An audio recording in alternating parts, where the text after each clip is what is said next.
Okay, so a toy car of mass 2 kilograms is propelled along a horizontal surface by a constant horizontal force of 0.1 newtons, acting against a variable resistance force of 0.1 v squared.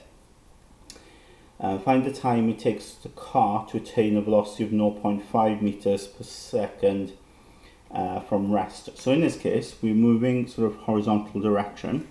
So we'll take this way as the direction of motion. Okay, so there's our arrow there explaining the direction of acceleration.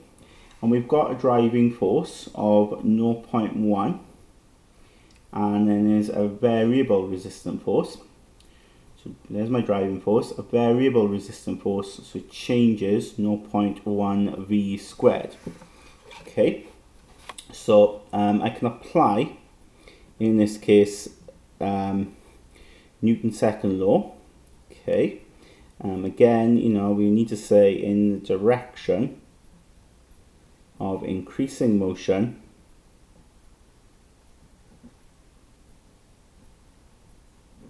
so the resultant force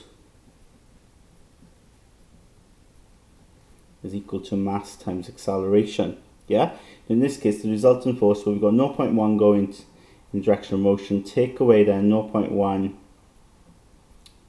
v squared, the resistance force, equals to the mass, which is 2 times the acceleration. Okay, now in a situation like this, what you'll find is really useful and effective is to try and make the value in front of the v squared to be 1. Okay, right, that often helps. Okay, to make that 1, all you've got to do, if you think about it, is times it by 10, yeah, because it's 0.1 multiplied by 10, you get 1. So that means you've got to multiply through the whole equation by 10. So if I multiply that by 10, the first term, 0.1 times 10 is 1, and that will be 1. So just v squared, and this, of course, then will become 20a. All right. Then I'm going to say, look, since a is equal to dvdt, the rate of change of velocity, okay, so I can replace that value, I can replace a with dvdt. Got myself then a differential equation, and I'm going to separate the variables, okay.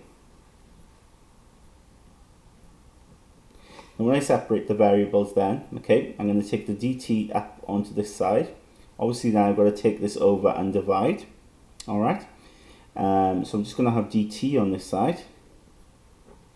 On this side then, I'm going to keep the 20 where it is. I'm going to take that over and divide by it. Now the 20 is a constant, so I can keep that outside of the integral. So then I've got 1 over 1 minus v squared dv. Okay, so then let's integrate. So here I've got 1 with respect to t, so that just becomes t. I've got the 20 there in front, and then I've got 1 over 1 minus v squared. Okay, now that's when I got to make use of the standard integral results in the formula booklet. So I get my page 7 and I load it up to see which one is going to help me. Okay, so you've got to look at all of these here, and if you look closely, it's that one, isn't it? Because your a squared minus x squared corresponds to this here. That's your a squared. Okay, take away, that's your x squared. Okay, there's your variable squared there. Okay, they use x in here, yeah, but we can use v. All right. So when I integrate this here, I've just got to use that result of mine. So 1 over 2a. Okay, well a is going to be 1, isn't it? Yeah, because 1 squared is 1.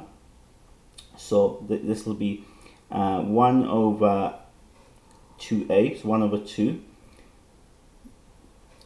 ln a plus x, so that'll be 1 for my a plus v for my variable, over then a minus x, so 1 minus v. Okay, don't forget then to put your plus c in, constant of integration. So then tidy that up a little bit. Of course, then I get t is 10 ln 1 plus v over 1 minus v plus c. Okay. So what can I say then to work out the constant? Well, it says the car is propelled along a horizontal surface by a constant force 0.1. Find the time it takes for the car to attain a velocity of 0.5 from rest. So clearly we're starting from rest on me. So we can say, look, when t is 0, v is equal to 0. So plug that in. Then I'm going to have here, I'm going to have 1 plus 0 and 1 minus 0 plus c, and work that out. That just becomes ln1, and ln1 is 0. So this is 0, so that means c is 0. So therefore, I have t equals to ln, t equals to 10 ln 1 plus v over 1 minus v, and c is 0. Okay. So it says then, find the time it takes for it to reach a speed of 0.5. So all I've got to do is plug in 0.5 in there. So when v is equal to 0.5, t is equal to 10 ln 1 plus 0.5 over 1 minus 0.5. Okay. And I get t equals to 10 ln, well, 1 plus 0.5 is 1.5, and on the bottom 1 minus 0.5 is 0.5. So I got 1.5 on top, 0.5 on bottom.